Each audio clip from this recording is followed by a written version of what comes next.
du coup, c'est un peu logique de l'honorer. Il y a un biais. Il y a un biais. Ben, Tu vois? je vais dire, il y a un biais, mais tant que, comme tu dis, si derrière le produit, il est quand même de qualité, tu peux accepter. C'est moins grave, et là, les gens vont être fâchés, que le Grammy de Beyoncé. Merci.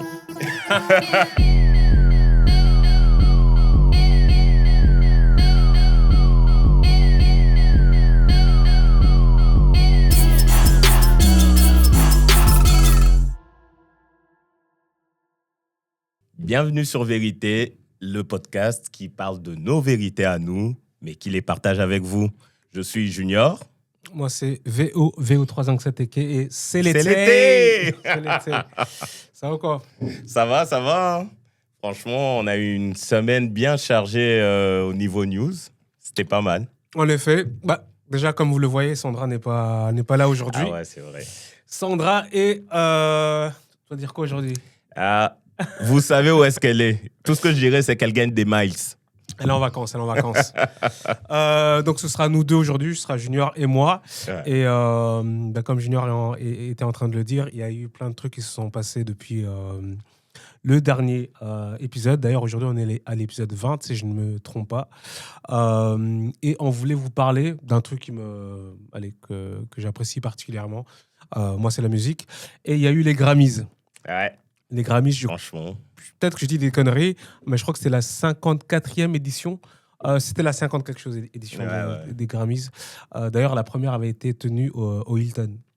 Oui, mais je crois que celle-ci aussi, elle a été faite au Hilton. Ouais, parce que c'était un partenaire... moi, j'ai regardé tout le show, en fait. Et voilà, dans les pubs, ils disaient que Hilton était un partenaire officiel et que la première édition était tenue au Hilton. Du coup, déjà, de manière générale, t'en as pensé quoi de ces Grammys? Franchement, c'est là que tu te rends compte que les Américains, c'est quand même des vrais showman. Ah, de ouf. C'était magnifique. Il y a eu plein de performances, on va en discuter. Mais ouais, la performance, en fait, il y a deux performances qui me viennent en tête directement. Moi, j'en ai... Allez, ça dépend. Artistiquement, les musiques, j'en ai quelques-unes, mais en termes de show, j'en ai aussi... Tu penses à qui, toi? Une des performances qui m'a le plus marqué, c'est le tribute Black Sabbath. Ok. Ça, j'ai adoré avec Post Malone. Tu vois, il y avait pas mal de gens, Slash... Il y avait le batteur aussi des Red Hot que j'avais reconnu. Ça, j'ai bien aimé. En termes de... Musicalement, j'ai aimé aussi Messi. C'est Messi, le titre de la chanson. Et la chanteuse, j'ai oublié son Messi. nom. And I think myself... oui, c'est Lola Young, ouais, comme ça. Je vais pas dire de conneries, mais je crois que c'est une anglaise. Ouais, Lola Young. Et je trouve qu'elle a fait une interprétation totalement différente de la musique officielle et les deux étaient bonnes. Ouais. En fait, il y en a plein que j'ai aimé. Hein. Il y en a plein. Et en termes de show, j'ai quand même trouvé que Bruno Mars, c'est un showman. Putain de merde. C'est ça que j'allais dire. En termes de show, justement, c'était Bruno Mars et Carpenter. Sabrina Carpenter. Moi, je suis un peu moins fan de Sabrina Carpenter, bien que voilà, je la respecte, je respecte sa musique. Mais en fait, c'est Bruno Mars qui a ouvert le bal, on va dire, avec sa performance avec Rosé, c'est comme ça qu'on dit. Attends, c'était Rosé ou... Ouais, c'était Rosé. Après, il a fait APT. Ouais, mais ils ont fait c'est APT. Rosé, c'est APT, je sais pas comment ils prononcent ça. Ils ont ouvert le show avec cette chanson-là. Et Bruno Mars s'est produit un peu plus tard, durant la soirée, avec son nouveau single. Ouais. Et là, c'était vraiment... Ouais, c'était le show. Ouais. Et en parlant de show, un qui m'a surpris, c'était la performance de Justin Bieber. Ouais, il était... ça aussi, j'ai aimé. C'était original, en slip, comme ça. En fait, pour ceux qui ne l'ont pas vu, déjà, il était nominé pour plein de trucs, mais il s'est produit sur scène et il a fait sa performance, en fait, en boxeur, en caleçon, torse nu. Et il avait juste une guitare. Donc, il a fait ce qu'on appelle une loop, donc une boucle. Il a joué des accords de sa chanson. Puis après, il a joué les 808 sur un pad pour avoir vraiment les drums de la chanson, mais il y avait juste, on va dire, le kick accompagné d'une basse. Il en a fait une boucle pour que ça se répète. Et là, il s'est mis à chanter. Il était juste en calbar, quoi. Ouais. Et je crois que, allez, je sais pas le message qu'il y avait derrière, mais ce que moi j'interprète, en tout cas, c'est, en fait, Il faisait la performance comme s'il était dans sa chambre. Tu vois, pas besoin d'artifice, pas besoin d'explosion, pas besoin de 10 000 danseurs, de chorégraphes, etc. Ouais, voilà. Moi, j'avais l'impression que c'est comme ça qu'il crée la chanson. Tu vois, il est chez lui, tenu relax, et il fait son petit truc petit à petit. Ouais. Et j'avoue que ça aussi, j'ai bien aimé parce que tu avais l'impression qu'il construisait la chanson sur scène. Ouais, tout à fait. Et il y avait une émotion qui était transmise. En fait, vu que tu n'as pas tant de choses visuelles à voir, beaucoup de choses où tu dois faire attention, bah, tu te concentres sur l'essentiel, on va dire. Donc, du coup, sur sa performance, la manière dont il chante, les paroles aussi, éventuellement. Et c'était suffisant, en fait. C'était largement suffisant. Ouais, franchement, c'était un des meilleurs shows. Je vais dire, il y a pas eu beaucoup de shows. Il y a des shows que j'ai adorés, il y a des shows que j'ai aimés. Mais il n'y a pas eu un truc que j'ai trouvé même moyen. Il y a juste eu un mec qui s'est raté. Oui. Alex Warren. Oui, ça se voyait, mais le pauvre. Mais c'est à cause de ce qu'on appelle le in-ear monitor. En fait, quand tu performes sur scène, bah, tu as genre, toi, un écouteur qui te permet d'avoir des signaux, des retours, mais aussi des signaux par rapport à ce qui va arriver. Par exemple, ça te dit maintenant c'est le refrain, maintenant c'est le couplet. Ça te permet aussi d'avoir le tempo 1, 2, 3, 4. Enfin, tu as des informations dans l'oreille. Et des fois, tu peux, comment dire, ça peut créer une différence avec ce que tu entends sur la scène. Ouais. Et bref, je ne sais pas si le machin était mal réglé ou bien ça l'a perturbé, mais à un moment donné, il n'était pas dans les temps tout à fait. C'était pas une catastrophe non plus, mais tu sentais qu'il avait une gêne. Tu vois. Surtout au début, tu vois même qu'il enlève le Il a enlevé, monitor, il a remis. il remet. Moi, je trouve que franchement, il s'en est bien sorti. Ouais, moi aussi. Parce que en fait, vois, quand il arrive sur scène, là, il remonte un peu, tu vois, dans l'émotion. Et franchement. Non, franchement, il s'en est bien sorti parce que il y a des artistes qui pourraient, par exemple, Mariah Carey, on sait que c'est une grande péteuse de plomb quand il y a un truc qui va pas. mais c'est pas le seul à avoir eu le problème. Je crois Lauryn Hill, elle a eu le même problème aussi. Ah ouais, ça, j'ai pas remarqué. Parce que si tu vois, elle aussi, elle joue avec son moniteur à un moment, genre. Ok. Ça va pas. Mais en tout cas, ça, je l'ai pas senti. En termes de performance, en fait, déjà, j'ai vu que pour la catégorie Best New Artists, ils ont tous dû performer. Ouais, j'allais dire, c'était un de mes points. Best New Artist, c'était une catégorie de dingue cette année. Ouais, même leur performance, même les sons, j'ai tous aimé. Vraiment, c'était pour moi la catégorie où j'ai eu le plus du mal à décider de qui aurait le Grammy. Ok. Pour info, ceux qui étaient nominés pour Best New Artist, il y avait The Marias, que je ne connaissais pas, qui est un groupe de indie pop qui vient de LA, dont la chanteuse principale, la lead singer, est une femme, une latina qui s'appelle Maria, certainement c'est de là que vient le nom du groupe, qui est portoricaine. Et moi, j'ai vraiment adoré leur performance et ça m'a même donné envie d'écouter l'album. Et du coup, j'ai écouté l'album et franchement, je suis fan. Il y a peut-être 4-5 chansons que j'ai retenues dans l'album. Donc, je vous conseille d'aller écouter. Si vous connaissiez déjà, tant mieux, mais moi, je ne connaissais pas. Donc, c'est Maria Zardoya, la lead singer. Il y a eu aussi Addison Rae. Il y a eu Cat's Eye. Cat's Eye. Ouais, c'est marrant. Moi, j'appelle ça la boucle. C'est genre un groupe de K-pop américain. Ouais. Elles sont 6, c'est ça? Elles sont 6, ouais. Et quand tu te rends compte que la K-pop, ça descend du hip-hop, on va dire, et de la pop, parce que c'est à l'époque, quand les Américains ont débarqué en Corée, ils les ont abreuvés de beaucoup de leurs artistes. Ouais. Et il se fait que le hip-hop a eu beaucoup de résonance aux États-Unis. C'est pour ça que, genre, tu peux sentir beaucoup de similarités, beaucoup de facilité d'apprécier un son K-pop et aussi de bouger de la K-pop au R&B. Quand tu vois genre BTS, il y a un de leurs chanteurs qui a sorti un nom, j'oublie les noms des... je connais BTS le groupe, mais je ne connais pas plus que ça. Mais tu vois, parce qu'ils sont séparés à cause du service militaire. Il y en a un, il a fait Monday, Tuesday, nanana, nanana. Je ne la connais pas. Tu vois, et ça, tu peux dire, ouais, c'est un truc pop R&B que tu peux prendre. Donc, c'est drôle de voir que la boucle est bouclée et que maintenant, tu as des Américains qui reprennent les codes de la K-pop. Ouais, c'est intéressant. Du coup, il y a eu Cat's Eye, Leon Thomas, Alex Warren, on en a déjà parlé, Lola Young, tu en as parlé, Olivia Dean et Somber. J'adore la voix d'Olivia Dean. Ouais. Franchement, elle me fait penser à Shadé, un peu plus jeune. Tu vois, elle a une petite Juste voix. parce qu'elle est métisse ou bien? Non, mais pas. Il y a 10 000 métis. Ouais, je rigole. Mais je sais pas, t'as pas cette vibe, genre physiquement. Je me suis pas encore penché une sorte. sur Olivia Dean. Ah, toi, t'as été matrixé par De Marias. Lors des Grammys, ouais. Mais allez, moi quand je découvre un artiste, bah, à ce moment-là, je me mets à faire toute sa discographie. Ouais. Olivia Dean, je la connais de manière superficielle. J'ai pas encore commencé à écouter tout ce qu'elle a, Allez, fait. bout, ouais. Donc ouais, c'est certainement quelque chose que je vais faire.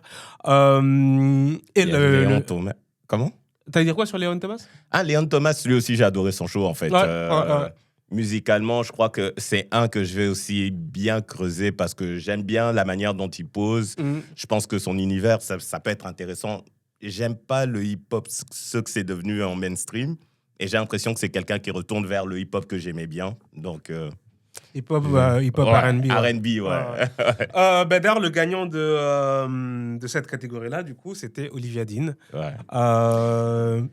qui a mentionné qu'elle était la granddaughter, donc la petite fille d'un émigré. Ouais. Juste par rapport à la situation qu'il y a actuellement aux États-Unis avec Ice. C'était une cérémonie qui était parsemée de petites piques envers... Il y a eu des belles piques. Des grandes piques aussi envers Trump, envers Ice aussi. Bon, on va en parler quand on va parler de Bad Bunny, puisque tout le monde sait qu'il a gagné le prix le plus important, on va dire.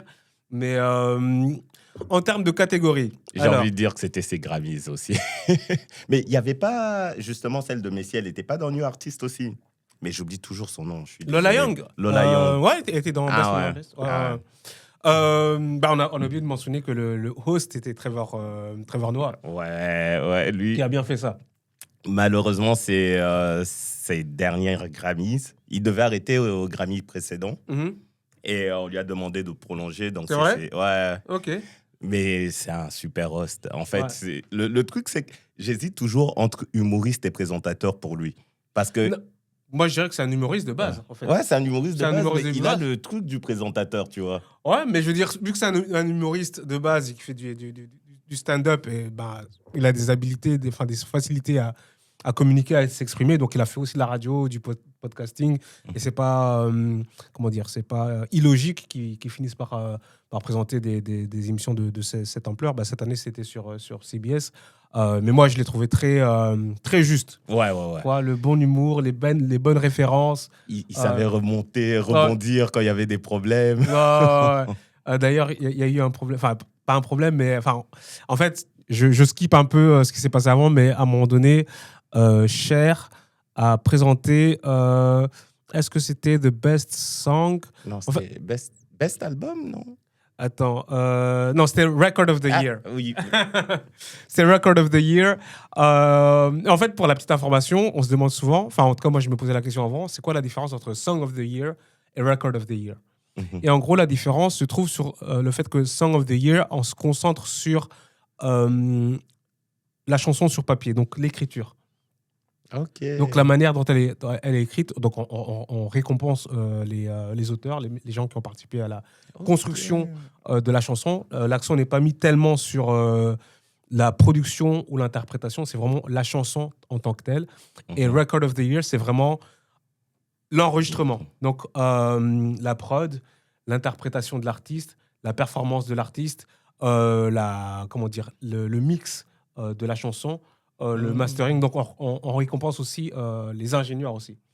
Okay. Donc Record of the Year, c'est vraiment une catégorie très importante. Et du coup, c'était Cher qui remettait le prix après avoir gagné ce qu'ils ont appelé le Lifetime Achievement. Lifetime Achievement. Et c'était la winner, la gagneuse pour 2026. D'ailleurs, on voit qu'elle a pris un coup de vieux. Mais après, c'est pas surprenant. Elle est là elle a 80. Depuis des siècles. C'est elle qui a commencé avec l'autotune, etc.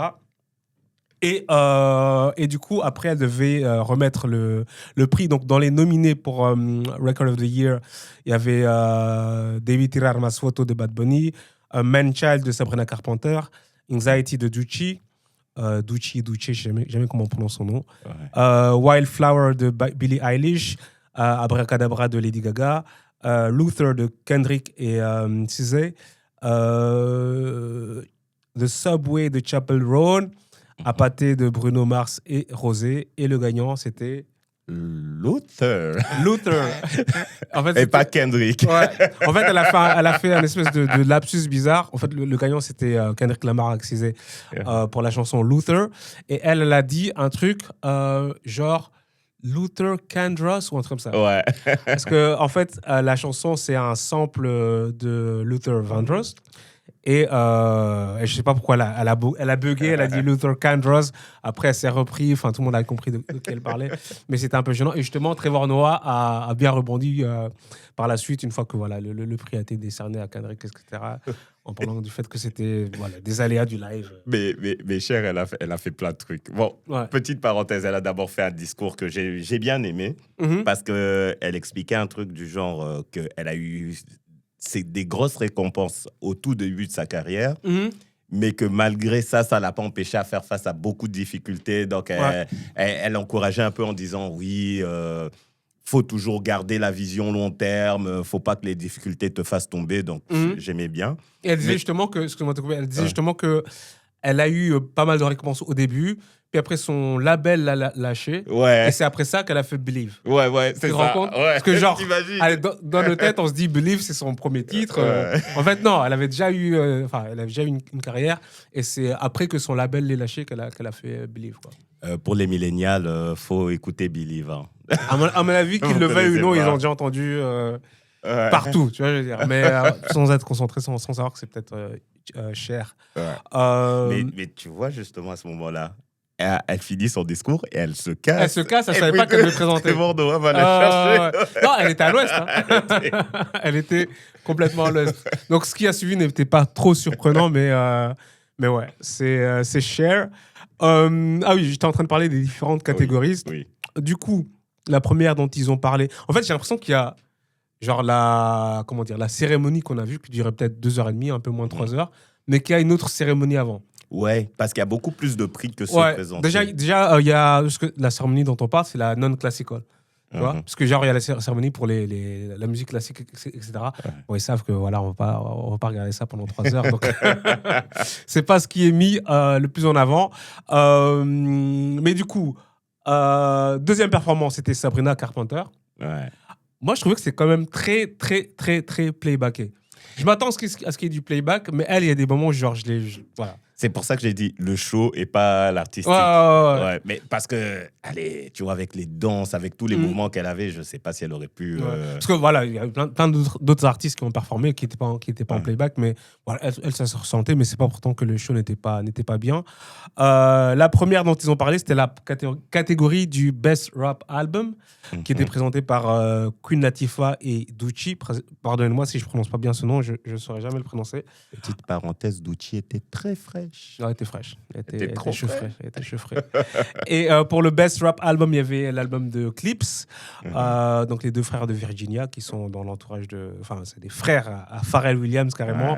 Il y avait Glorilla, J.I.D. Je vous avoue que je ne connaissais pas J.I.D. Kendrick Lamar et Tyler, the Creator. Et le gagnant, c'était Kendrick Lamar avec l'album GNX, si je ne me trompe pas. Ouais, c'est ça. Ouais. Et franchement, personnellement, je ne vois pas ce qui aurait pu gagner d'autre pour cet album-là. Peut-être Tyler, the Creator, mais je suis d'accord avec toi. Tu sais que moi, j'ai un problème avec Tyler, the Creator. Je l'aime pas, mais il faut dire son album, les sons que j'ai écoutés après. Je t'avoue que je n'ai pas écouté l'album de Tyler, the Creator, parce que ça n'a jamais été mon délire. C'est... Il rappe bien et c'est un putain de rappeur, tu vois. Genre, il sait rapper, c'est pas ça la question. Mais genre, ses sonorités, son univers, ça me parle pas du tout. Donc, je me suis jamais intéressé. Je sais qu'il y a beaucoup de gens qui sont en fond. Bizarrement, les néerlandophones, ils adorent Tyler, the Creator. Genre, quand j'ai fait pas mal de festivals du côté flamand, même aux Pays-Bas, je sais pas pourquoi ils adorent Tyler, the Creator. Mais... Par contre, justement, il y a l'album de Clips qui était nominé et il y a un son dessus où Tyler, the Creator est en featuring. Attends, j'espère juste que je dis pas de conneries, si c'est un son de Clips ou bien si c'est un son de Pusha T. Sors le fake news. Mais t'attends ton fake news. Mais en tout cas, il y a un son où Tyler, the Creator pose. Et franchement, ce son, je suis en mode, putain, il a posé... pour moi, il a limite posé le meilleur couplet. Ah, je vais l'écouter, franchement. C'est quoi le son ? si je me trompe pas, c'est POV. Ok. J'essaie juste de ne pas faire de fake news à la junior. Parce qu'apparemment, à l'épisode précédent, les gens en auraient repéré minimum 3. Hein? C'est ça le nouveau jeu. Ouais, c'est des petites imprécisions. C'est bien POV. Donc Kendrick a gagné. Donc je vois pas qui d'autre aurait pu gagner le meilleur album, même si j'aime bien Glorilla aussi, mais voilà. Ensuite, on a parlé déjà du Best New Artist. A suivi la performance de Justin Bieber, puis a suivi la remise de prix du Best Musica Urbana Album, qui était présenté par un comédien que je connaissais pas, qui s'appelle Marcelo Hernandez, et Karol G. Ou J, si tu le prononces comme les Espagnols. Il y avait l'album de Bad Bunny, l'album de J Balvin, qui était plus une mixtape. D'ailleurs, elle s'appelle littéralement Mixtape. Ce projet s'appelle Mixtape. Il y avait Fade, il y avait Nicki Nicole, Trueno, je ne connaissais pas, et Yandel, qui est un OG du reggaeton, déjà de l'époque de Daddy Yankee, Don Omar, etc. À la base, il faisait partie d'un duo qui s'appelle Wisin et Yandel, que vous avez certainement déjà peut-être vu. Il est sorti. Il n'a pas épousé une femme aussi qui est connue dans le reggaeton. Yandel? Ouais. Je ne connais pas sa femme. Merde. Ah ouais? Alors je confonds. Non, attends, c'est peut-être vrai. Hein. J'en sais rien du tout. Mais je connais pas sa femme. Trueno, je connaissais pas. Nicki Nicole, elle a participé à la version, comment je peux dire ça, la version latina de Nouvelle École. C'était une des juges, mais voilà, c'est une artiste aussi à la base. Et Fate, j'ai même pas envie de dire l'étoile montante, il est déjà en place. C'est un très très bon chanteur comment on peut dire ça, de reggaeton, de trap latina, de pop latina. Et il sort d'ailleurs avec... Est-ce qu'il sort avec Rosalia ou je dis des conneries? Ah bon? Il a une petite amie connue. Mais non, il sort avec Karol G, je suis con. Ah, mais oui. Il sort avec Karol G. Ouais, il sort avec Karol G. Mais je savais qu'il avait une petite amie connue, mais je ne savais plus c'était qui exactement. Karol G, qui est l'ex de. Comment s'appelle ce rappeur latino gangsta? C'est celui qui était avec Jennifer Lopez aussi. Non. Anuel AA. Mais bon, là, je m'écarte, sinon je vais rentrer dans tout ce qui est... Gossipage, ouais, gossiping, etc. Enfin bref, le meilleur album qui a gagné. Bad Bunny. Pour David Tirar Mas Fotos, pardon. Ouais. Mais comme je dis, c'était ses Grammys. Non, c'était ses Grammys. Il y a des années comme ça. Il y a des années, tu remportes, tu vois. Ouais, mais j'ai bien aimé, petite parenthèse, 2 choses. J'ai aimé l'entrée des 2 présentateurs, donc Karol G et l'autre acteur, en mode latino, comme ça, machin. Moi, je trouvais, surtout dans le contexte actuel, c'était bien d'appuyer ça, tu vois, genre un peu faire chier encore. Ouais. Et la tenue de Bad Bunny, qui était pas extravagant, mais je trouvais ça carré. Ouais. Il y avait un peu des épaulettes, non? Ouais. Il y avait un peu des épaulettes, mais non, c'était clean. Et en parlant de tenue, c'est Doechii qui avait la tenue de perles, là, non? Ouais, c'est Doechii. Avec quelle tenue? C'était que des perles. En fait, elle avait rien que des perles. J'ai pas analysé à ce point, je t'avoue. T'as analysé le bail? Je l'ai analysé de A à Z. J'ai fait, wow. Non, j'irai voir ça. Mais du coup, Bad Bunny a gagné ce prix-là et il a fait un discours. Il disait justement, il a dit Ice Out. On sait que Bad Bunny est très virulent par rapport au gouvernement de Trump et ce qui se passe en ce moment aux États-Unis par rapport à l'immigration, spécialement hispanique. Et il disait que we're not savage, we're not animals, we're not aliens, we're Americans. Et comme je le disais tout à l'heure, toute la soirée était parsemée de pics, de mots envers l'administration de Trump et de ce qui se passe aux États-Unis. Ensuite a suivi la catégorie Best Contemporary Country. De base, moi, la country, c'est pas que j'aime pas, c'est que je ne m'y intéresse pas. S'il y a une chanson qui me plaît mélodiquement, musicalement, j'écoute, c'est pas ça, mais voilà, je m'y connais pas plus que ça en country, qui était présenté par Jeff Bloom et Lenny Wilson. Et celui qui a gagné, c'était Jelly Roll.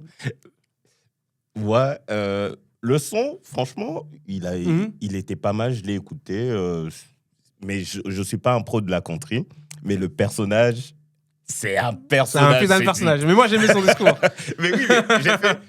Attends, quand tu l'entends chanter country, tu vois là, sa tête déjà qu'il a, c'est un mec, il est tatoué de partout, balèze. Sur le visage. Il était là avec sa femme. Barbe, avec sa femme. Il vient. Je trouve qu'il parle comme un pasteur renois avec sa Bible. Non, parce qu'il a parlé de Dieu. Tu vois, il a commencé en disant je sais qu'ils vont essayer de me couper, je sais qu'ils vont pas me laisser terminer, mais je veux dire que Dieu existe, je veux dire que Jésus existe, Jésus m'a sorti de là. Non, il a commencé son discours qui était fort et qui était sincère aussi. Il était sincère. Mais moi, j'ai aimé. J'ai aimé son discours, mais j'ai aimé le message. Et même quand il dit à sa femme, il fait heureusement que tu m'as dit de quitter le boulot, machin. Sa femme l'a apparemment soutenu durant son chemin de croix, pour ne pas faire de mauvais jeu de mots. Puis il y a eu la performance de Lady Gaga. En fait, moi j'aime bien Lady Gaga, mais j'ai eu un problème longtemps avec Lady Gaga. C'est pas un vrai problème, je ne savais pas quel était son vrai visage. Ouais, je vois ce que tu veux dire. Ouais. Je ne connaissais pas son visage. Parce que genre, il y avait tellement d'accessoires, de maquillage, tu vois ce que je veux dire? Donc, j'avais besoin de connaître sa tête, tu vois. Et j'ai seulement connu sa tête quand elle a fait son film avec Bradley Cooper. Ouais, Star is Born. Ouais, exactement. Moi aussi. Hein, je connaissais pas son vrai visage, tu vois. Mais voilà, son show, c'était du Lady Gaga. Pour la chanson qui s'appelle Abracadabra. Ouais, très visuel. Moi, allez, c'était un show. Je sais pas comment les gens vivaient ça en performance réelle. Mais je trouvais qu'elle jouait bien avec les caméras, tu vois, genre avec sa tenue. Moi, je suis juste pas fan de cette chanson spécialement. Même si elle est produite par pas mon producteur préféré, mais un producteur que j'apprécie énormément. D'ailleurs, on va en parler aussi parce qu'il a gagné En fait, on peut en parler tout de suite. Elle s'appelle Circuit. C'est lui qui a participé à la production du titre Abracadabra de Lady Gaga. Il a aussi largement contribué à son album qui s'appelle Mayhem, si je ne me trompe pas. En fait, Circuit, c'est un Canadien de base qui a commencé sa carrière par le hip-hop. Il produisait du hip-hop. Il a bougé aux États-Unis et il a été pris sous l'aile de Dr. Luke. Je ne sais pas si tu connais Dr. Luke. Dr. Luke. J'étais là. Luke, c'est qui? Je vois. C'est un grand nom de la pop. Il a produit tout ce que tu veux en pop.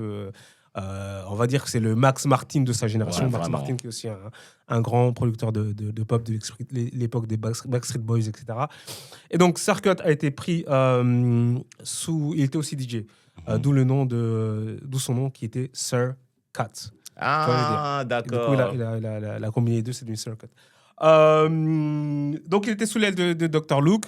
Mais en fait, quand tu es sous l'aile d'un grand compositeur, producteur, ça te permet en fait de bosser sur des projets de grands artistes auxquels tu n'aurais pas eu accès en temps normal. Mais des fois, tu n'as pas totalement tes crédits. Des fois, tu es en ghost. Des fois, tu es en apprentissage. Des fois, on prend juste un bout de ton truc. Mais voilà, ça fait partie du jeu. Comme l'a été, je sais pas, Danja avec Timbaland, comme l'a été Scott Storch avec Dr. Dre, etc. Donc, il a bossé sur des gros albums. Puis après, il a commencé à avoir son propre nom dans l'industrie. Donc, des gens ont commencé à lui faire confiance. J'ai noté rapidement des titres sur lesquels il a bossé. Déjà, c'est lui qui a fait à l'époque High for This The Weeknd. Qui est un titre phare de The Weeknd avant que ça devienne la superstar internationale que c'est maintenant. C'était déjà une star. Il a bossé sur Starboy en tant que co-producteur. Il a bossé sur Affiliate Coming en tant que co-compositeur avec Daft Punk. J'ai découvert qu'il avait aussi bossé sur Where Have You Been de Rihanna, qui est un de mes titres préférés de Rihanna au moment où ce titre est sorti. Franchement, j'entendais ce titre, j'avais envie d'aller en soirée directement. Tellement l'énergie qui avait été dedans était incroyable. Et c'était principalement Calvin Harris qui était dessus. Mais Dr. Luke et Circuit ont bossé dessus également. Elle a bossé avec Katy Perry, Dark Horse pour bien le dire. Un son de Usher qui pour moi aurait dû être je crois que ça a été un single, mais il aurait dû être clippé, il aurait dû être un peu plus poussé. C'est un son qui s'appelle I Don't Mind. C'est un son qu'il a sorti pendant le Covid, celui-là. Je dirais que c'est peut-être même avant le Covid. C'est un son featuring avec Juicy J. En gros, il dit Girl, I don't mind. si tu travailles tard la nuit. En fait, si tu es une strippeuse, j'en ai pas marre tant que tu rentres à la maison après moi. Enfin, c'est un peu ça les paroles. Mais allez écouter le titre I Don't Mind. C'est un titre que j'aime bien. Il a bossé avec Ciara sur Dance Like We're Making Love. Sur le titre de Maroon 5 avec Cardi B, Girls Like You. Ah ouais. C'est Circuit. Il a produit une star montante de la pop, on va dire, qui s'appelle Ava Max. Elle était signée chez lui. Je crois qu'il a fait 3 albums avec elle. Et c'est vraiment lui qui a permis à cette jeune fille d'avoir une carrière. Unholy de Sam Smith. Ok. Mais il a fait pas mal de... Ah non, il est balèze. Il est très, très balèze. Et Apaté, c'est lui. Apaté, c'est lui? Ah oui, Apaté, c'est lui. Non, Circuit, c'est le producer of the year. C'est pas pour des couilles. D'accord. C'est un grand nom de l'industrie musicale américaine ou même internationale. Mais bref, il était avec Lady Gaga pour l'album Mayhem et c'est lui qui a produit Abracadabra. Ok. Mais Abracadabra, allez, même si c'est pas ton... Tu sais que c'est un hit. Quoi. Oui, en fait, ça les codes, c'est extrêmement bien produit. C'est juste que genre, moi, ça me parle pas plus que ça, mais voilà, c'est de qualité. La catégorie qui a suivi, c'était Best Pop Vocal Album, qui était présenté par Teyana Taylor. Et Nikki Glaser. Je sais pas ce que c'est Nikki Glaser. Là aussi, j'ai regardé la tenue. Je connaissais pas Nikki Glaser, mais Teyana Taylor, elle avait pris un truc comme ça qui s'arrêtait au niveau T'as vraiment fait attention aux tenues, toi, en fait. Non, mais parfois, c'était flag. Je me disais, mais comment tu fais pour que la tenue, elle tienne? Ouais. Non, j'ai pas tant fait attention que ça à la tenue. Mais Nikki Glaser, c'est une stand-upeuse américaine, une femme qui a présenté, si je ne me trompe pas, les Oscars aussi. Ok. Donc c'est elles deux qui présentaient l'award pour cette catégorie. Il y avait l'album de Justin Bieber, Swag. Il y avait l'album de Sabrina Carpenter, dont j'ai oublié le nom, pardon. C'est Manchild, non? Ah oui, c'est ça, Manchild. Miley Cyrus, Lady Gaga avec Mayhem. Teddy Swims, je crois que son album s'appelle un truc du genre I Did Everything But Therapy. Therapy, c'était la partie 2. Ouais. Et la gagnante, c'était Lady Gaga. Tout simplement. Bon, je n'ai pas écouté l'album, mais connaissant Lady Gaga, c'est son grand retour. Hein, parce tout à fait. Ça faisait un moment qu'elle n'avait pas fait des gros hits. Donc, je vais quand même écouter. La connaissance, je suis sûr, il n'y a pas que Abracadabra qui va faire un clip. Non, il y a d'autres titres qui sont bien. En fait, je suis en train de regarder les différents albums. Justin Bieber, c'est quand même un très bon album. Ouais. Ouais. Teddy Swims, j'ai aimé. Ouais, Teddy Swims, j'aime beaucoup. Mais après, tu as l'impression que genre, quand il y a certaines catégories d'artistes dans certains artistes dans des catégories, tu as l'impression que c'est toujours eux qui vont gagner. Je pense qu'il y a un biais aussi. Genre, il est trop lourd. C'est Lady Gaga. Quand tu as Lady Gaga, tu as Beyoncé, tu as Bruno Mars. Tu vois, genre les blockbusters. Ouais. C'est pas que c'est mais tu peux dire la même chose pour Bad Bunny alors dans Urban Latino. Bah déjà, c'est un plus grand artiste que tous les autres qui sont dans sa catégorie. Donc, moi, ça ne me choque pas qu'il ait gagné. Mais en fait, quand tu as des gros artistes comme ça, avec des artistes un peu moindres, ouais, tu peux effectivement dire qu'il y a un biais. Après, l'album, il est quand même bon. Oui, voilà. Et aussi, c'est difficile à expliquer. Vu que c'est un grand artiste et qu'il a une mission, on va dire, sociopolitique, ce projet, et que c'est un grand artiste, ça a plus d'écho, ça a plus d'impact. Du coup, c'est un peu logique de l'honorer. Il y a un biais. Il y a un biais. Je vais dire, il y a un biais, mais tant que, comme tu dis, si derrière le produit, il est quand même de qualité, tu peux accepter. C'est moins grave, et là, les gens vont être fâchés, que le Grammy de Beyoncé. Merci. Attends, le Grammy de... on peut en profiter maintenant que Sandra n'est pas là. Ah oui, c'est vrai, elle n'est pas là. Elle allait me tuer. On n'allait même pas avoir cette conversation. C'est même pas possible d'avoir une conversation avec les... Comment on les appelle? Les beehives. Les beehives. Tu peux même rien dire. Ah ouais. Tu vois, je peux même rien dire. Non, moi, Beyoncé, je l'aime beaucoup. Je l'aime moins maintenant sur ses derniers projets, mais voilà, Beyoncé, c'est Beyoncé, on est d'accord. Mais son Grammy, c'était quelle année, quel album, tu te rappelles? C'est pas Cowboy Carter sur lequel elle a gagné. Elle a gagné sur ça? Ouais, je pense qu'elle a gagné album de l'année sur ça même. Ah Attends, ouais? je vais vérifier. Attention, je le dis déjà. On peut regarder qui y avait dans cette catégorie cette année-là. Si ChatGPT ne me dit pas des couilles. En 2025, il y avait Beyoncé avec Cowboy Carter, elle a gagné.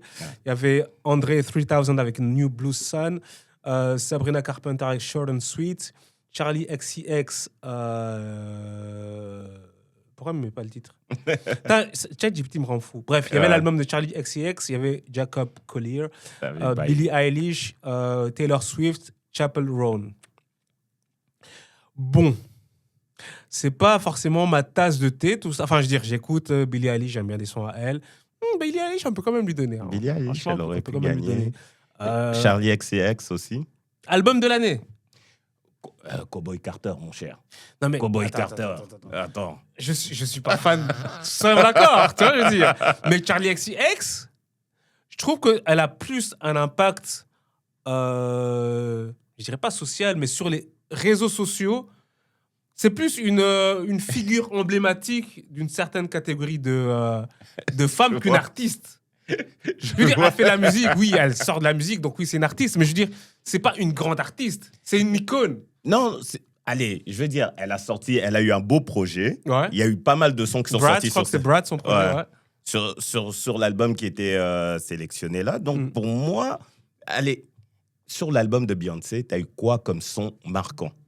Tu faut pas me demander ça. Ouais, non, mais je veux dire, moi je veux juste comparer, tu vois, et je me dis, bah voilà, il y a des sons. Mais après, on peut pas juste dire des sons, c'est quand même la catégorie de l'album, il faut le prendre dans son ensemble. Dans l'ensemble, et peut-être que Beyoncé, je fais l'avocat du diable, et encore une fois, peut-être que Beyoncé, on dit, ouais, elle a fait de la country, elle a bien défendu la country, ça reste Beyoncé. Enfin, toi, on peut trouver des arguments. Ouais. Mais l'album est pas mauvais. Personnellement, tu me vends plus Beyoncé mérite album de l'année que Charlie XCX mérite album de l'année. Oui, mais alors si tu prends le truc de l'album, Taylor Swift.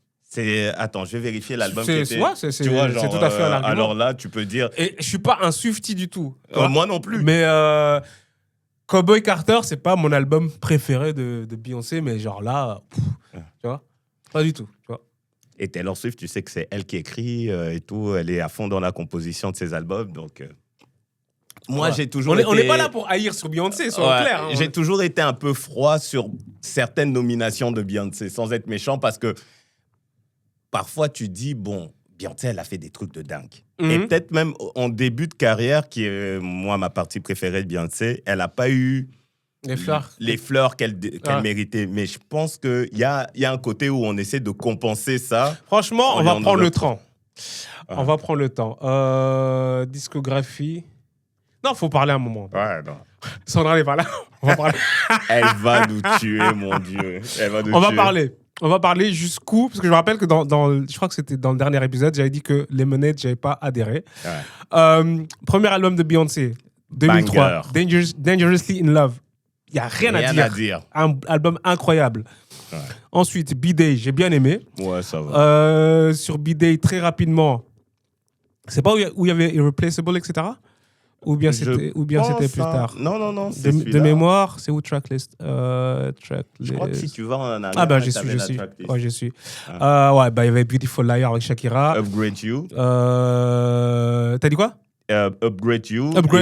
Non, putain d'album. Non, Déjà Vu avec Jay-Z, Ring the Alarm, produit par Swizz Beatz, incroyable. Jusque-là, je suis avec Beyoncé. Sacha Fierce, j'aime. Gros projet. Il y avait Hello dessus, c'est pas celui-là? Il y avait Hello, If I Were a Boy. Ouais. Non. Putain de projet. Ave Maria. Performance incroyable sur Ave Maria. Gros projet. Et je trouve que c'était déjà un turning point de sa carrière où elle restait R&B, mais devenait un peu pop. Un peu pop, ouais. C'est pas une mauvaise chose, mais je trouve que c'était un peu un turning point. Ensuite, Four, c'est avec Love on Top, non? Je me demandais si c'était pas Ring on It. Non, put a ring on it. C'était avec Love on Top, effectivement. Beaucoup de productions de The Dream, que j'aime beaucoup. Il y avait quoi d'autre? Il y avait Party avec André 3000. Run the World par Diplo. Gros album. Ouais, non. Gros album. Comme on dit, je fuckais toujours avec Beyoncé à ce moment-là. Et pour moi, c'est là que ça commence à tourner. Moi, justement, celui-là, je l'aime bien.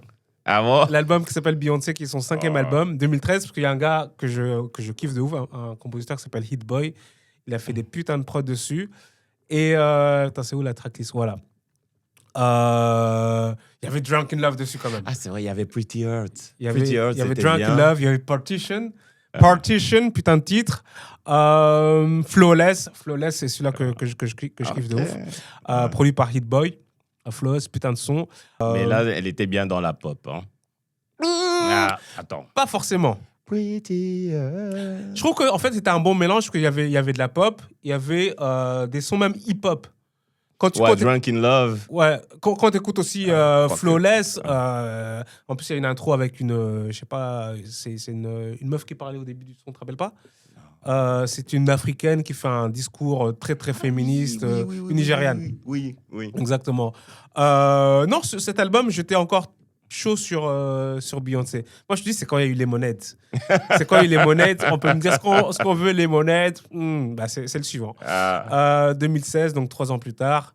Lemonade, cet album. Mais cet album, c'était après la couille avec Jay-Z, non? Ouais. L'histoire de l'ascenseur avec. Oui, avec c'est déjà fini parce que. Avec sa sœur, là. Comment ça s'appelle? Solange. C'était Solange? Ouais, c'est Solange. Solange Knowles. Et on est en roue libre, là. On est en roue libre. Désolé, petite parenthèse, Beyoncé. Grosse parenthèse. Moi, Lemonade, ça me parle pas. Ouais, franchement, je suis en train de chercher des sons. Des disent. Bon, il y a Formation. Je respecte Formation. Je respecte ce son. Ouais, mais c'est vrai qu'il n'y a rien de marquant. Hein. Pour moi, en fait, je dis pas que genre les gens doivent pas aimer, mais pour moi, c'est là que j'ai un peu lâché Beyoncé. Tu vois. Franchement, ouais, non, c'était pas son meilleur album. Ouais, c'était pas son meilleur album, c'est pas mon album préféré, mais bon, il y en a plein qui sont pas d'accord, dont Sandra, par exemple. Ouais, puis il y a eu Renaissance. Ouais. Gros album. Gros album. Je trouve qu'elle a pris.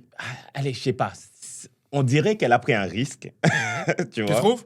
Non, on dirait, justement. C'est ce que j'allais dire. Ouais. Officiellement, on dirait qu'elle a pris un risque, mais elle a juste pris la tendance actuelle. Moi, j'ai l'impression. Là où Beyoncé est forte, c'est que je pense qu'elle sait lire le marché. Mm-hmm. Elle a beaucoup de contacts. Elle connaît beaucoup d'artistes de talent. Beyoncé, ouais. Et elle sait orienter son album dans la direction, tu vois, qui plaît au moment. Mm-hmm. Donc, on dirait que c'est un truc, genre, parce qu'elle va un peu plus dans des trucs électro, machin chose, et tout, tralala. Et on dirait qu'elle a pris un risque, mais pour moi, business as usual, sans être méchant. Mais moi, j'ai bien aimé cet album. Quand je regarde la tracklist, je vois Cuff It, Energy, Heated, Thick, j'aime ce son. Thick, la prod, encore Hit Boy, mon gars. La prod, elle est très minimaliste. C'est une base. Je connais quelqu'un qui sera très d'accord avec toi. Qui ça? Une certaine C. Une certaine C. C'est son album préféré. C'est vrai? Ouais. Je fuck avec Thick, j'aime bien ce son. Pure Honey aussi de mémoire, c'était un bon son. J'aime bien cet album. En fait, cet album, je le trouve mieux que Lemonade. En fait, Lemonade, tu peux le retirer de sa discographie. Lemonade, ouais, pour moi, là, quand je revois les titres de Lemonade, pour moi, c'est peut-être son album le plus faible. C'est même en dessous de Cowboy Carter, qui est pour moi un album faible. Et on en arrive à Cowboy Carter. Cowboy Carter, l'album country, on va dire, de la Queen Bee. Il y avait un son avec Raphaël Saadiq, je crois que j'avais bien aimé. Et un où... J'aimais bien Dolly P avec Dolly Parton. Tyrant aussi de mémoire, je l'avais bien aimé. Après, genre, je juge pas cet album parce que c'est une direction différente, tu vois. Par rapport à quand tu prends Dangerously in Love et Cowboy Carter, voilà. Mais encore une fois, tu vois que la country, elle était en train de monter à ce moment-là. Et comme par hasard, elle fait un album country. Après, on va pas rentrer dans ça, sinon on va jamais terminer, mais on va dire que la country là-bas, ça vient des Noirs, donc elle est retournée aux sources, bref, tu vois. Il y a tout ce discours qu'on connaît. Des Noirs, des Juifs, des Chinois, bien sûr, c'est mais en fait, j'ai pas de beef avec cet album, j'ai un beef avec Lemonade. J'ai un beef avec Lemonade. Si on peut retirer cet album de sa discographie, moi, ça me va. Si on retire ça de sa discographie est clean, mais Lemonade, franchement, c'était pas nécessaire. Ouais, en fait, Lemonade, c'est peut-être aussi parce qu'elle a enchaîné que des bangers avant. Ouais. C'était top du top. Et après Lemonade, pour moi, c'est ce qu'on appelle un album de transition, tu vois, pour passer à un autre stade. Enfin, je sais pas. Enfin, c'est juste pas mon préféré. J'exagère quand on dit qu'il faut le retirer de sa discographie. J'exagère, mais voilà, cet album-là, je comprends pas la hype. Mais c'est pas possible d'avoir une discussion avec des fans de Beyoncé. Parce que tout est parfait. Mais non, tout n'est pas parfait. Et le pire, c'est que moi, mon album préféré, c'est son premier. Donc, ouais. C'est ça le pire. Donc, c'est vraiment son premier. Donc, il va dire, donc après, elle n'a pas fait aussi bien. Non. Tu fais non. Mais il y a une théorie qui dit que le premier album des artistes est toujours le meilleur. C'est vrai qu'il y a aussi ce côté sentimental où tu t'attaches à l'artiste, tu fais qu'écouter ses sons. Mais c'est aussi dû au fait que, vu que c'est son premier, mais ça, c'est son vrai pour les rappeurs plus, tu vois. Quoique pour d'autres catégories aussi. Mais vu que c'est son premier artiste, en fait, c'est son premier album, pardon. En fait, l'artiste, il a tout son vécu jusqu'à ce moment-là, avec toute l'innocence qu'il y a dans ta vision de la musique, de ta carrière artistique. Et une fois cet album-là passé, bah, tu es déjà dans l'industrie, en tout cas si tu as marché. Donc l'approche est différente. En plus, si tu as eu un certain succès, j'imagine que tu essaies d'avoir minimum le même succès, idéalement plus. Donc c'est différent. Mais voilà, il y a une espèce de croyance que le premier album d'un rappeur est souvent le meilleur.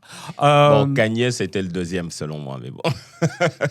On va pas commencer dans ça. On va repartir. Pendant une seconde, j'ai réfléchi en mode, on se lance dans ça ou pas. Mais on peut en parler à un prochain épisode. Mais comment on en arrive à Beyoncé?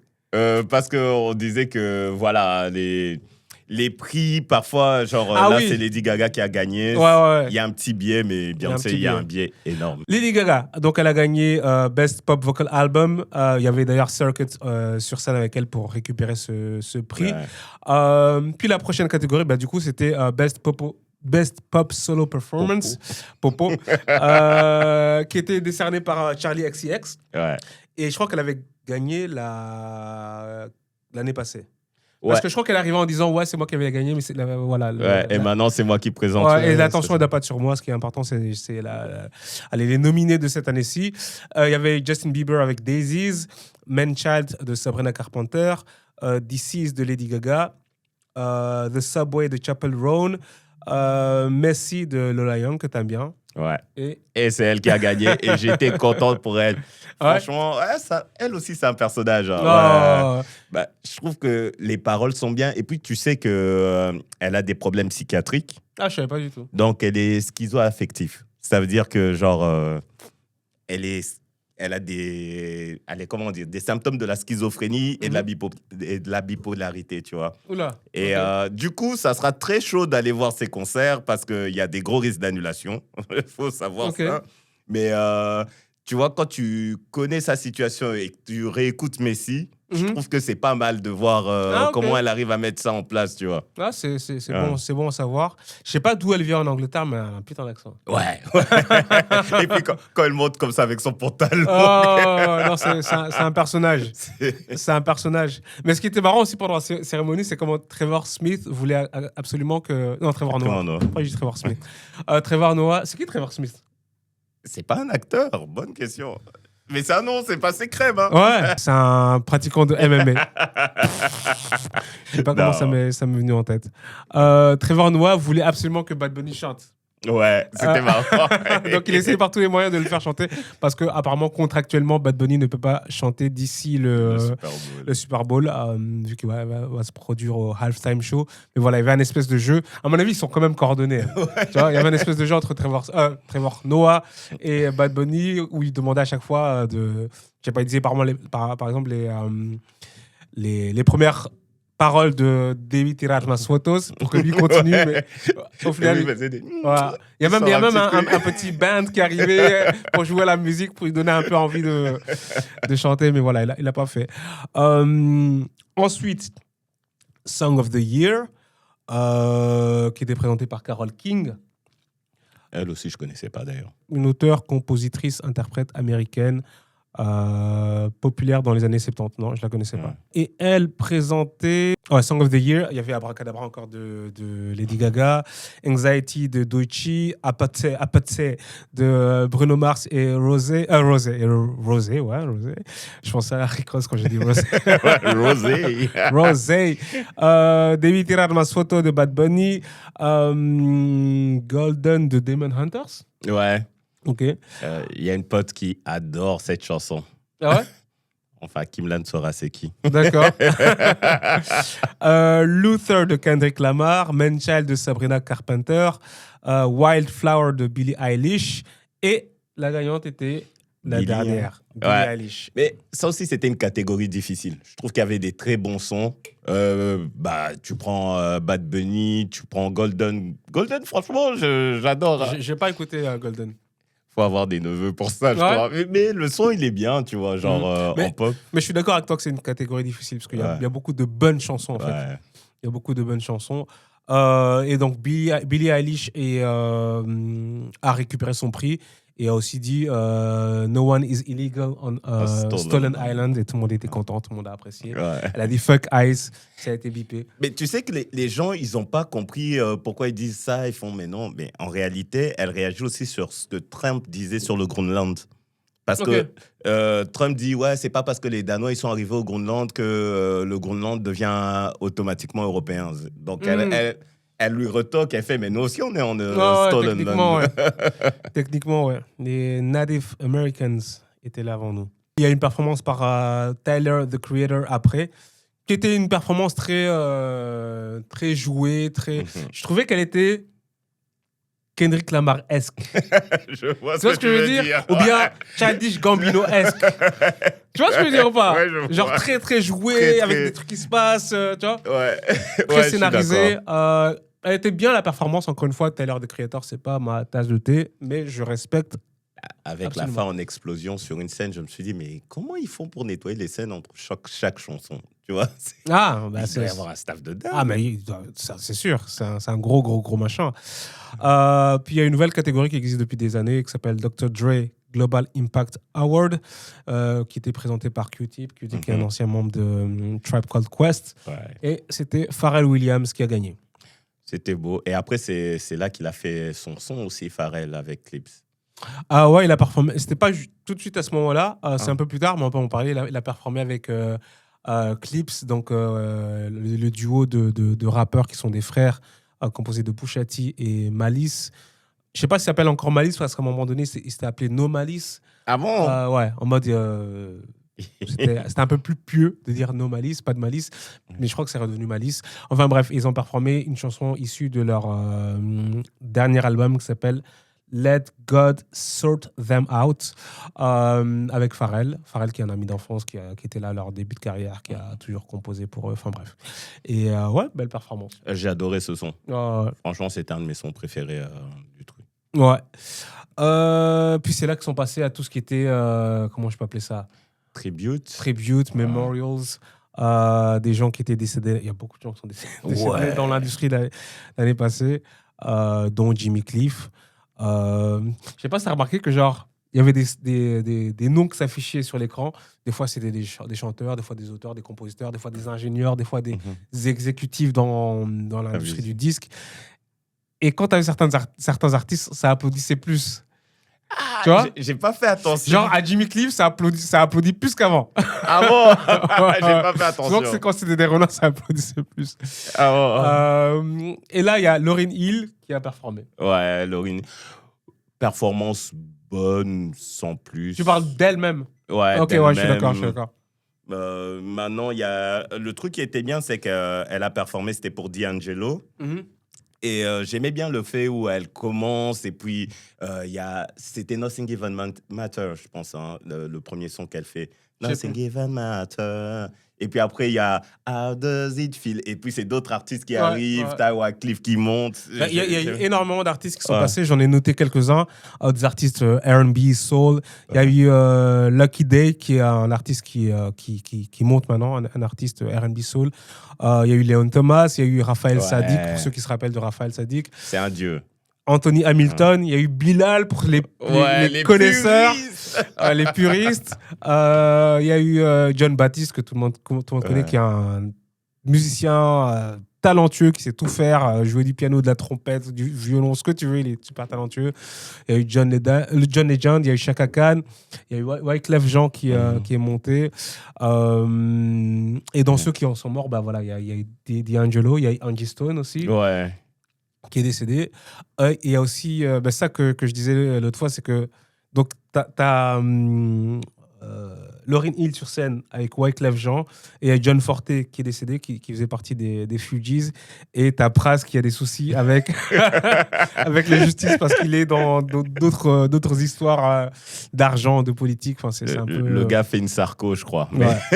C'est un contraste incroyable. Puis, ouais, c'était assez long, mais c'était intéressant. C'était intéressant. C'était énormément sur scène. Et justement, quand tu parlais d'applaudissements, là, je me suis dit, bon, il y a eu plein de gens qui sont décédés et il y a eu un gros... je trouve que le tribute à D'Angelo était quand même énorme. Ouais, tu vois, comparé aux autres. Il y a eu aussi Black Sabbath avec Post Malone que j'avais aimé. J'avais bien aimé comment ils ont fait un de ses meilleurs sons, War Pig, pour ceux qui s'intéressent un peu. Moi, j'ai aimé. Puis c'était aussi des légendes du rock, tu vois. Donc, comme je t'avais dit, Slash, c'est Chris, je sais pas quoi, le batteur des Red Hot, Post Malone. Et Post Malone, tu te rends compte qu'il est vraiment plus de ce côté-là que du hip-hop. Je sais pas ce qu'il faut dans le hip-hop, ce type. Je crois que c'est... Je crois que les générations sont différentes. Genre, le hip-hop, c'est méga populaire, tu vois. Mais peut-être que j'invente, encore une fois, peut-être que genre... Chez lui à la maison, c'était ça, c'était rock, tu vois. Mais voilà, vu que le hip-hop est populaire, il s'est mis au rap. Mais ouais, petit à petit, il est revient aux sources. On dirait le Pink masculin, tu vois. Tu vois, non, mais il y a beaucoup d'artistes comme ça. Tu parles de Pink, Post Malone.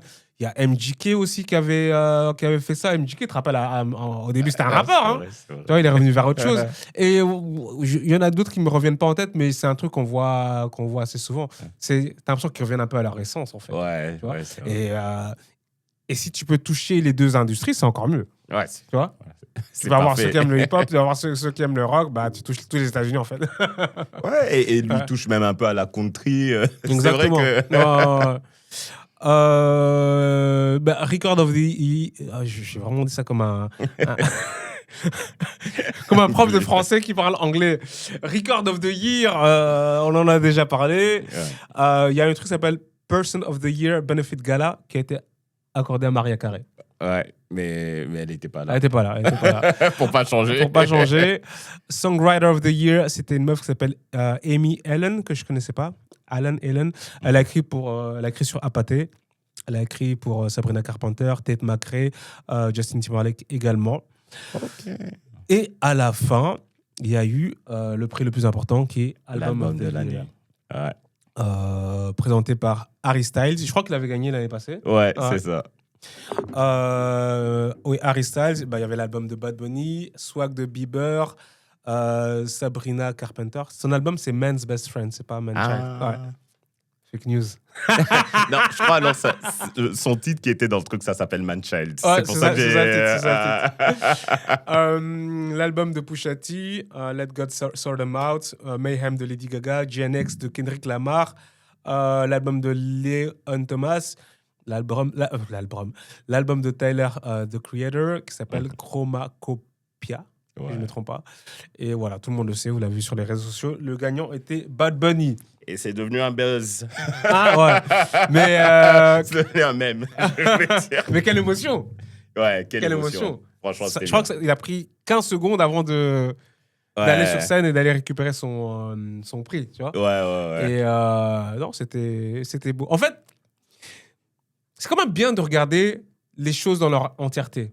Tu vois, parce que genre tout ça, on aurait pu le savoir juste en lisant, tu vois. Ouais. Ou en regardant les TikTok qui défilent, etc., tu vois.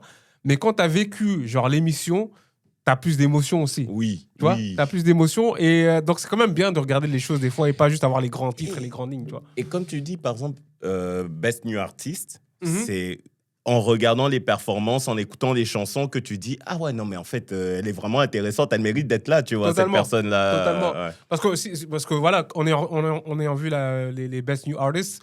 L'année prochaine, si tu regardes les Grammys, tu peux dire mais elle est plus dans la catégorie Best New Artist. Maintenant, elle se bat pour meilleur album ou meilleur je sais pas quoi, tu vois. Ouais. Et moi, le fait de regarder les performances des nouveaux artistes, ça m'a permis de connaître. Par exemple, je te parlais tout à l'heure de Marias. Et ouais, je crois qu'on est dans une période où tout le monde veut juste les grands titres, juste avoir l'information principale, mais des fois, il faut vraiment... faut le vivre. Faut le vivre. Et donc, ouais, Bad Bunny allait récupérer son prix. et a tout dit en espagnol. Ouais.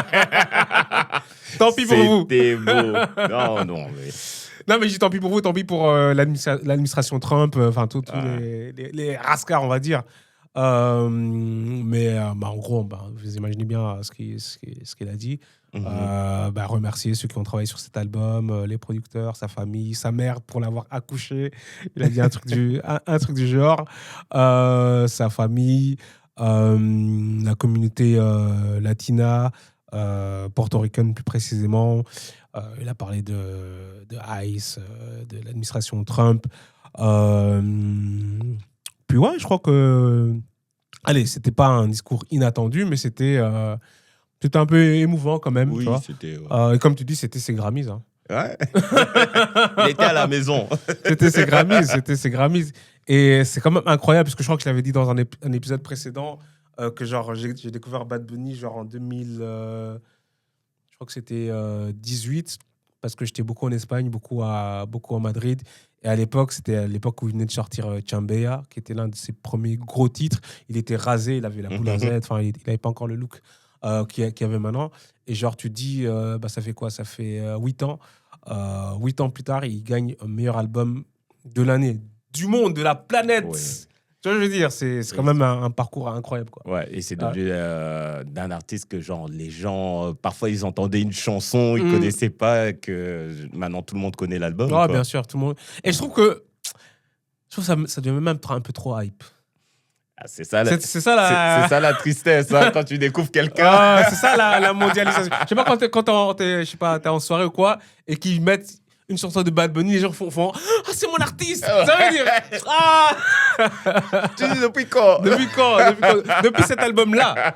Depuis cet album-là, parce que c'est hype. Mais bon, voilà, il a ce qu'il mérite. C'est Bad Bunny, c'est incroyable. Mais ouais, belle présentation. Belle présentation et belle cérémonie. Ouais. C'est ça que tu voulais dire. Ah merde. Belle cérémonie. Non, c'était cool. Ouais, vraiment. Et dommage, je sais pas qui va remplacer Trevor Noah, mais voir la cérémonie avec lui aussi, c'était marrant. Ouais, c'est vrai. Le mec qui sortait... La petite punchline aussi qu'on a oublié de dire, c'est celle sur Trump. Laquelle? Quand il dit... Nicki Minaj ne sera pas là parce que elle est occupée avec Trump à parler de ce sujet. Ouais, mais d'ailleurs, quand elle a dit Nicki Minaj, t'as vu les gens grimacer en mode qu'est-ce qu'il va dire sur Nicki Minaj, tu vois? C'était un peu awkward. Je sais pas si t'as quelque chose que tu veux rajouter sur... Non, mais franchement, c'est une cérémonie à suivre. Regarder que les résultats, ça t'empêche à apprécier le choix, je pense. Ouais. Et je l'ai totalement fait moi-même. Hein. Il y a plusieurs années, j'ai juste regardé les résultats et j'ai haï sur le gagnant, tu vois. Mais un truc que je me demande quand même, c'est à partir de quand... Parce que genre, ça, c'était la cérémonie 2026. Et je crois que genre, il commence à prendre en compte genre, ce qui est sorti fin 2024. C'est un peu bizarre. Ouais, les dates, c'est toujours un peu compliqué. C'est un peu bizarre. Par exemple, Teddy Swim, pour moi, ça aurait dû être dans l'année passée, mais il a été présenté sur cette année. C'est un peu... je me suis pas informé plus que ça, mais c'est vrai que... C'est un peu spécial. Je crois qu'il y a une clôture sur laquelle tu dois présenter le son ou l'album, et je crois que c'est ça qui crée le décalage. Maintenant, faut voir c'est pour quand. Ouais. Mais voilà. Je suis content qu'on ait aussi pu parler de Beyoncé. Dire ce qu'on pense sans qu'on nous bloque. Hein? Il y avait des... Vous allez voir en commentaire Sandra qui réagit. Qui se désolidarise. Voilà. Est-ce que tu veux rajouter quelque chose? Moi, j'ai une petite histoire, en fait. Ça n'a rien à voir avec les Grammys, mais j'ai appelé ça le héros de la semaine. C'est un petit garçon de 13 ans qui s'appelle Austin Appleby en Australie. Et en fait, il était avec sa mère, ses 2 frères et sœurs. Et il y a eu une tempête. Et lui, il était dans un kayak et sa mère sur une planche de paddle avec ses frères et sœurs. Et ils ont été vraiment envoyés, mais à des kilomètres de la côte. Okay. Et les vagues étaient tellement puissantes que sa mère ne pouvait rien faire. Donc... Lui était dans le kayak.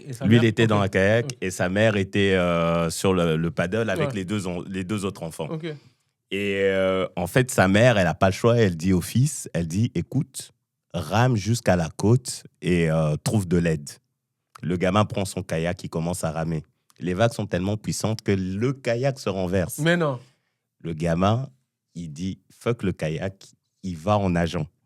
Ah ouais? Ouais, et... Il a quel âge, gamin? 13 ans. Ah ouais, putain. Il nage, le gilet de sauvetage le gêne. Il enlève le gilet. Ça le gêne. Ouais, il dit ça, j'arrivais pas à nager. Ouais. Il tape et il nage pendant 4 heures comme ça. Quoi? Ouais. Il a nagé 4 heures. Attends, tu es en train de me dire que la mère, elle était en train de l'envoyer sur une mission qui prenait des heures. Ah ouais. C'était mission. Ah, la mère était en roue libre aussi, en fait. Ouais. Mais t'imagines, t'envoies ton gosse de 13 ans, tu regardes comme ça, tu dis... Elle envoie son gosse en mission de 4 heures. Ouais. Elle aussi. Elle aurait pu elle-même nager. Non, mais si elle nageait, elle devait abandonner les autres enfants qui étaient plus jeunes.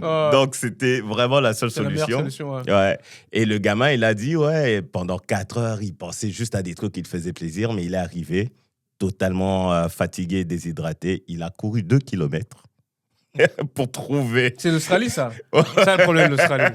On n'allait jamais en mais je me dis, quel fou. Ouais. Et en fait, il a trouvé de l'aide, il a réussi à donner les informations, puis il s'est évanoui, envoyé à l'hôpital.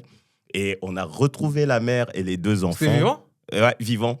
Ils étaient à 14 km de la côte. Ouais. C'est un gamin, franchement. My God. Respect. Je me suis dit, à 13 ans, tu fais ça. Mais arrête. T'as fait l'accomplissement de ta vie. C'est chaud. Je sais pas s'il avait déjà son brevet de natation, mais... je crois parce qu'il disait, du coup, je faisais brasse. Quand j'étais fatigué, je passais en crawl. Puis je faisais dos crawlé et tout. Donc, je crois que nous, on fait 2 longueurs à la piscine. Ça, je commence à souffler. À 13 ans, attends, j'ai appris à nager à 12 ans. Ouais, j'allais mourir. Moi, j'ai appris à nager à quel âge? Je crois que pareil, hein. 12-13 ans. Ouais. Ouais, 12-13 ans. Ouais. Ne nous jugez pas. Tout blédard qui se respecte n'apprend pas à nager avant ses 12 ans. Exactement. Si tu savais nager avant 12 ans, c'est que tu étais riche au bled. Voilà. C'est que tu étais riche au bled. T'avais une piscine chez toi. Exactement. T'avais des accès. Non, mais fort, hein, le gamin. Ouais, très fort, franchement. Franchement, respect. Oui, mais il méritait une petite ligne. Ouais, non. Respect. Appleby, tu sais ça? Austin Appleby. Austin Appleby. Mais shout out to Austin Appleby. Je propose qu'on clôture là. Oui. On a pas mal blabaté. Écoutez, c'était, je crois, un long épisode. Je sais pas combien de temps. Même moi, j'ai perdu la notion du temps, mais je sais qu'on a beaucoup parlé. Ouais. Mais c'était cool. Merci de nous avoir écoutés. Merci de nous avoir regardés. Je vous invite à aller checker les différents sons dont on a parlé durant cet épisode sur les Grammys. Ça vaut la peine. N'hésitez pas à commenter si vous avez des choses intéressantes à dire ou pas. Ou pas. 5 étoiles sur Spotify, c'est toujours très apprécié. Merci de continuer à le faire. Pouce sur la vidéo YouTube si vous avez passé un bon moment. Et on se revoit bientôt. À bientôt, les gars. À bientôt, salut. Ciao.